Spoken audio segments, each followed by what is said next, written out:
Hello friends, welcome back to this channel. लक्ष्य तक आपके साथ स्वागत है आप सभी का आपके अपने चैनल में।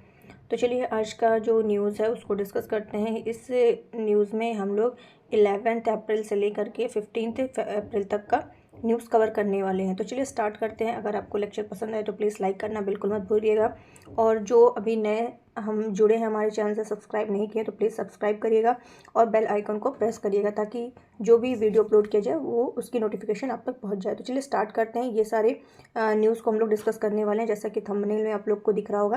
तो चलिए स्टार्ट करते हैं। पहला जो हमारा न्यूज़ है वो है कि अभी क्या हुआ है कि ताकतवर देशों की लिस्ट जारी की गई है। किसके द्वारा जारी की गई है? फोर्ब्स के द्वारा जारी की गई है। और ये जो लिस्ट जारी की गई है इसमें ये बताया गया कि भारत जो है दुनिया के जो ताकतवर देश हैं उसमें भारत की रैंकिंग है 12th नंबर पर है। भारत किस नंबर पर है? दूसरे स्थान पर, 12वें स्थान पर है। वहीं बात करें कि टॉप पर कौन है, तो अमेरिका जो है, यूएसए, वो फर्स्ट, उसकी रैंकिंग जो है फर्स्ट है, और चीन जो है वो सेकंड पर है। ठीक है, क्रमशः अगर हम लोग तीन देख लेते हैं तो पहला है अमेरिका, दूसरे पर है चीन, तीसरे पे है रशिया, चौथे पे कौन है? जर्मनी है। तो इतना तो आपको ध्यान रखना, क्रम ऐसे आ जाए अगर कि आप क्रम से मिलाइए कि ताकतवर देशों में कौन है, तो अमेरिका, चीन, रूस एंड जर्मनी। भारत की रैंकिंग पूछ ले तो क्या हो जाएगा? वो है 12वें स्थान पर। तो चलिए स्टार्ट करते हैं, नेक्स्ट न्यूज़ देखते हैं। तो इसमें क्या है कि अभी क्या हुआ है, क्यूएस वैश्विक क्यूएस विश्वविद्यालय रैंकिंग जारी की गई है। क्या जारी की गई है? वैश्विक क्यूएस विश्वविद्यालय रैंकिंग जारी की गई है। और इस रैंकिंग के अनुसार अगर देखा जाए तो भारत में जो भारत के स्तर पर जो टॉप पर है तो वो है भारतीय प्रबंधन संस्थान अहमदाबाद।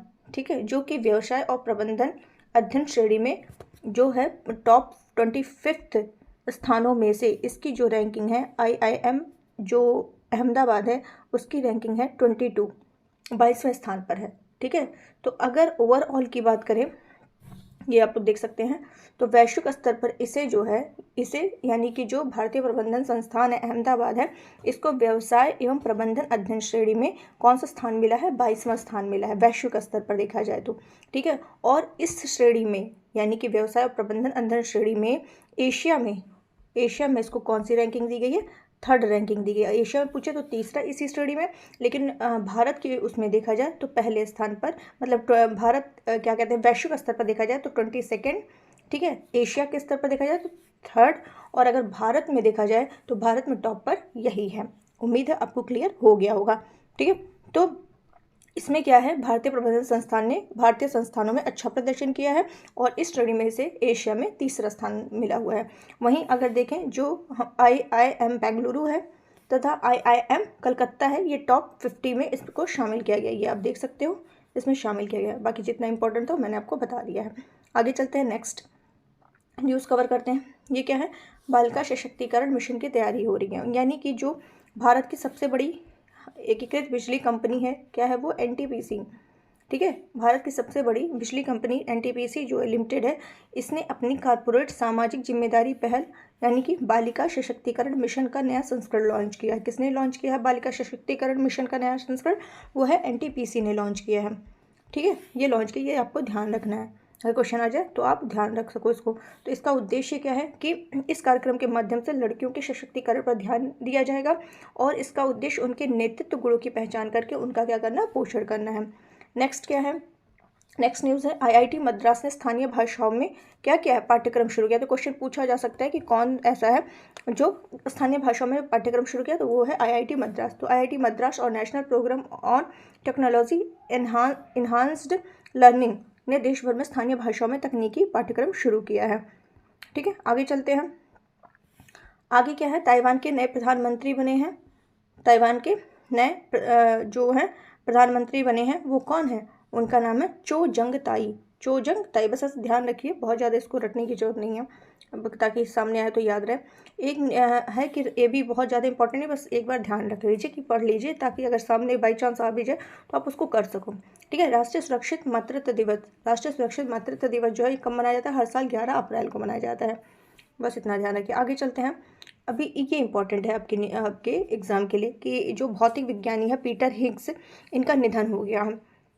ठीक है, क्या नाम है इनका? Peter Higgs. अब हिग्स से आपको कुछ याद आ रहा होगा कि हिग्स बोसान, क्या याद आ रहा होगा? हिग्स बोसान पार्टिकल का प्रस्ताव देने वाले भौतिक वैज्ञानिक कौन थे? यही थे, पीटर हिग्स, इसीलिए उसका नाम हिग्स बोसान रखा गया था। ठीक है, तो हिग्स बोसान पार्टिकल का प्रस्ताव देने वाले भौतिक वैज्ञानिक पीटर हिग्स जो है, इनका अभी हाल ही में डेथ हो गया है। 94 ईयर्स की एज में इनकी डेथ हो गई है। और एलन मस्क ने इनको क्या कहा है? स्मार्ट इंसान कहा की संज्ञा दी है। बस इतना आपको ध्यान रखना है। आगे चलते हैं। अभी क्या है कि जो विश्व साइबर अपराध सूचकांक जारी किया गया है, विश्व साइबर अपराध सूचकांक जारी किया गया है, जिसमें भारत की रैंकिंग क्या है? 10वें स्थान पर है। भारत साइबर अटैक में किस में है? साइबर अपराध में किस नंबर पर है? 10वें स्थान पर है। तो टॉप पर कौन है? टॉप पर है वो रशिया है, टॉप पर रूस है और यूक्रेन सेकंड पर है। ठीक है, यूक्रेन सेकंड पे है और भारत 10वें स्थान पर है। आगे चलते हैं, नेक्स्ट न्यूज़ देखते हैं। एक मिनट, ये है, बस आपको इतना ध्यान रखना है कि ये जो अंगारा A5 है, अंगारा A5, इस रॉकेट का प्रक्षेपण अभी सफल रहा। ये किस देश के द्वारा किया गया है? तो ये रशिया का है। बस इतना आपको ध्यान रखना है। आगे चलते हैं। ये भी काफ़ी इंपॉर्टेंट है कि पायल कपाड़िया की एक फिल्म है जिसका नाम है all we imagine as light. इसका क्या हुआ है? कांस महोत्सव में चयन किया गया है। ठीक है, कांस फिल्म महोत्सव में इसका चयन किया गया है, ये आपको ध्यान रखना है। आगे चलते हैं। ये इंपॉर्टेंट है कि राष्ट्रीय महिला हॉकी कोच अभी हाल ही में नियुक्त किए गए हैं, जिनका क्या नाम है? हरेंद्र सिंह नाम है। क्या नाम है? हरेंद्र सिंह। ये जो है 2028 तक अब ये रहने वाले हैं। आगे चलते हैं, नेक्स्ट न्यूज़। भारत की जीडीपी 2024 में 6.1% तक बढ़ेगी। किसके अनुसार रिपोर्ट आई है? मूडीज के अनुसार भारत की जीडीपी जो है 2024 में कितने प्रतिशत बढ़ेगी? 6.1% बढ़ेगी। 2023 में यह कितना निर्धारित है? 7.7 के बाद। चलिए देख लेते हैं, यहाँ पर लिखा हुआ है कि जीडीपी पिछले साल 7.7% के बाद 2024 में 6.1% बढ़ेगी। तो ये इंपॉर्टेंट है, ध्यान रखिएगा। आगे चलते हैं। सीबीआई के संयुक्त निदेशक अभी हाल ही में नियुक्त हुए हैं, वो कौन नियुक्त हुआ है? अनुराग कुमार उनका नाम है। सीबीआई के संयुक्त निदेशक कौन बने हैं? अनुराग कुमार बने हैं। तो ये भी आपको ध्यान रखना है। आगे चलते हैं, नेक्स्ट क्वेश्चन की तरफ बढ़ते हैं। आईएमएफ की फिर प्रबंध निदेशक बनी है क्रिस्टलीना। क्या नाम है इनका? क्रिस्टालिना जॉर्जिवा को, ये मतलब फिर से बनी है, यानी सेकंड कार्यकाल है इनका। सेकंड कार्यकाल के लिए पुनः नियुक्त हुई हैं और इनका नाम है क्रिस्टालिना जॉर्जिवा।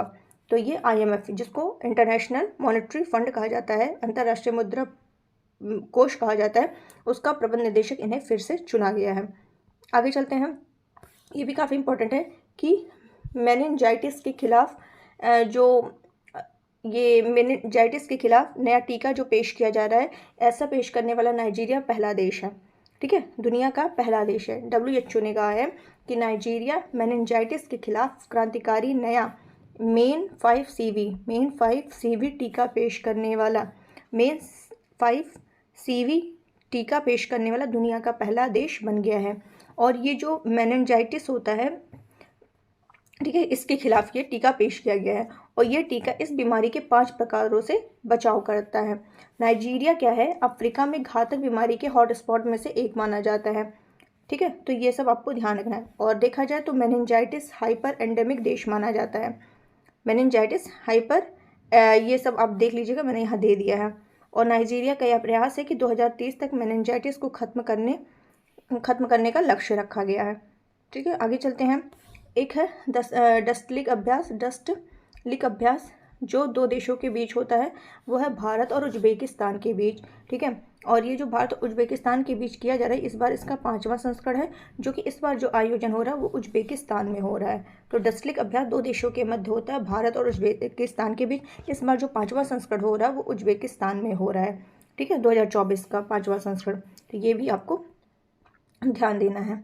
आगे चलते हैं। अंतर्राष्ट्रीय नारकोटिक्स कंट्रोल बोर्ड के तीसरे कार्यकाल के लिए कौन दोबारा चयनित हुए हैं? जगजीत पावड़िया, यानी कि ये 3 बार चयनित हो चुके हैं, 2 बार ऑलरेडी, इस बार फिर ये चयनित हुए हैं। उनका नाम है जगजीत पावड़िया। किसके लिए? अंतर्राष्ट्रीय नारकोटिक्स कंट्रोल बोर्ड के लिए। ठीक है, तो ये आपको ध्यान रखना है। आगे चलते हैं नेक्स्ट न्यूज़ की तरफ। अभी क्या किया गया है कि मैं यहाँ लिख दे रही हूँ MPATGM, मतलब कि मानव portable anti tank guided missile, मानव portable anti tank guided missile का हाल ही में परीक्षण किया गया है। कहाँ से किया गया है? राजस्थान के पोखरण रेंज से इसका हाल ही में परीक्षण किया गया है। और इसको किसके द्वारा निर्मित किया गया, डिज़ाइन किया गया? तो DRDO के द्वारा किया गया है। ये भी आपको ध्यान रखना है, काफ़ी इंपॉर्टेंट है। ठीक है, तो चलिए आज के लिए बस इतना ही रखते हैं। उम्मीद है आपको ये लेक्चर पसंद आया होगा, तो प्लीज़ इसको ज़्यादा से ज़्यादा लाइक करिए, शेयर करिए, सब्सक्राइब करिए, क्योंकि ये सारे लेक्चर आपके जो करंट अफेयर्स के क्वेश्चंस एग्जाम में आएंगे वो सारे सॉल्व करने में बहुत ही कारगर साबित होंगे। तो चलिए आज के लिए बस इतना ही रखते हैं। Thank you so much.